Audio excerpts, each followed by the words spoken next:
बिस्मिल्लाहिर्रहमानिर्रहीम। अस्सलाम वालेकुम dear students, I hope you all are fine. Previously हमने पढ़ा था कि किस तरह से जो है मजिस्ट्रेट से बचकर ओलिवर जो है आ जाता है, और वो किस तरह बचता है क्योंकि बुक शॉप का जो ऑनर होता है वो गवाही दे देता है कि Oliver was not the one who took mister Brownlow's handkerchief, कि ओलिवर वो नहीं था जिसने मिस्टर ब्राउनलो का हैंकरचीफ लिया। वो पूरी डिटेल बताता है कि किस तरह उसने देखा कि तीन बच्चे थे, और उनमें से जो दूसरे दो थे उनमें से भी एक बच्चे ने मिस्टर ब्राउनलो का हैंकरचीफ लिया था, और बुक शॉप का जो ऑनर है वो उस बच्चे को पहचानता है। अब मजिस्ट्रेट डिटेलिंग पूछते हैं कि बुक शॉप ऑनर को कैसे ये सारी बातें पता थी। तो जब उसने बताया तो उसने ये भी बताया कि मिस्टर ब्राउनलो जो है वो अपनी किताब पढ़ रहे थे, तब उनका जो हैंकरचीफ है वो चोरी हो गया था। तो मजिस्ट्रेट ने पूछा कि अच्छा, तो ये किताब पढ़े थे? तो बुक शॉप ऑनर ने बताया जी, वो किताब अभी भी इनके पास है। तो मजिस्ट्रेट ने पूछा कि क्या इन्होंने इसके लिए पे किया है? तो बुक शॉप ऑनर ने बताया कि नहीं सर, इन्होंने इसके लिए अभी पे नहीं किया। अब सिचुएशन ऐसी हो गई थी कि मिस्टर ब्राउनलो को एकदम से भागना पड़ा।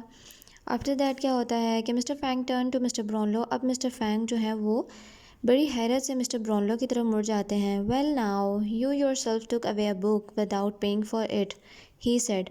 और कहते हैं कि अब आप ख़ुद जो है वो ये किताब उठा लाए हैं और आपने इसके लिए पैसे भी जो हैं वो पे नहीं किए।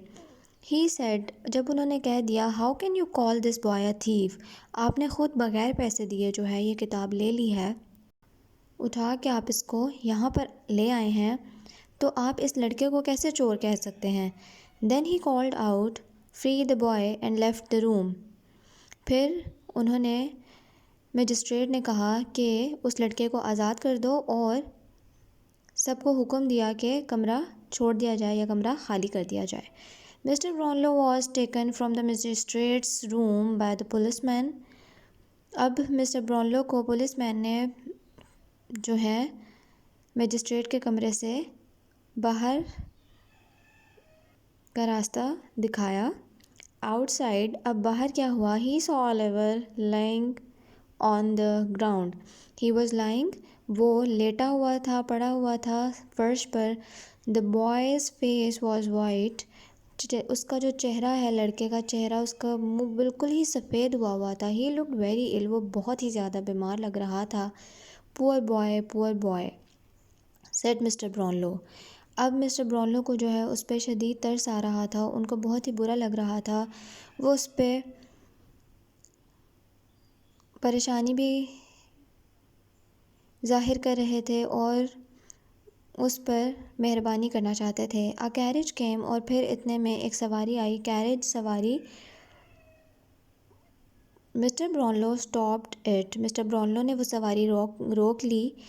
कैरेज उस ज़माने में जो पीछे बग्गी के साथ आगे घोड़े बांधे होते थे, घोड़ों की मदद से वो सवारी चलती थी, उसे कैरेज कहा जाता है। He told the driver to lay Oliver carefully on the seat, और फिर उन्होंने ड्राइवर को कहा कि ओलिवर को बहुत ही ध्यान से, एहतियात से, केयरफुली जो है वो सीट पर डाल दें कैरेज की। Then they drove to mister Brownlow's house, और फिर मिस्टर ब्राउनलो ने क्या किया कि ओलिवर को अपने घर ले गए, और वो दोनों जो है उस सवारी में मिस्टर ब्राउनलो के घर की तरफ रवाना हो गए। यूनिट नंबर 3 हमारा ख़त्म हो चुका है। Read the lesson. और अब आप लोगों ने क्या करना है, at the end of the book जो एक्सरसाइजेज दी हुई हैं, ये आप चैप्टर पढ़ के बहुत ही आसानी से एक्सरसाइजेज सॉल्व कर सकते हैं। चैप्टर नंबर 1 में आपने सिंपली चूज़ करना है करेक्ट आंसर को। चैप्टर 2 में आप लोगों ने बताना है कि कौन सी बात किस बंदे ने कही थी, और आगे बहुत स्पेस है, आप छोटा छोटा करके यहाँ आगे मेंशन कर सकते हैं कि किसने कौन सी बात कही थी। और चैप्टर नंबर 3 जो है उसमें आप लोगों को 5 ब्लैंक्स दी गई हैं, और 5 ही जो है आपको ऑप्शंस दिए गए हैं। एक ऑप्शन एक ही जगह आना है, और अगर आपको जगह नहीं मिलती तो आप थोड़ा सा ऊपर करके लिखेंगे। यहाँ पर आप इजीली इसको छोटा छोटा कर लिख सकते हैं यहाँ। और अगर ये यहाँ पर पूरा नहीं आ रहा तो आप इसको थोड़ा सा ऊपर करके अगर लिखोगे तो यहाँ पर इजीली सारी ब्लैंक्स पूरी आ जाएंगी। वैसे इतने लंबे ब्लैंक्स नहीं हैं, बहुत छोटे छोटे वर्ड्स हैं। आप इनको आसानी से यहाँ पर एडजस्ट कर सकते हैं। अगर नहीं हो रहा है तो आप थोड़ा सा ऊपर करके लिख लें, आप इजीली इनको एडजस्ट कर लेंगे।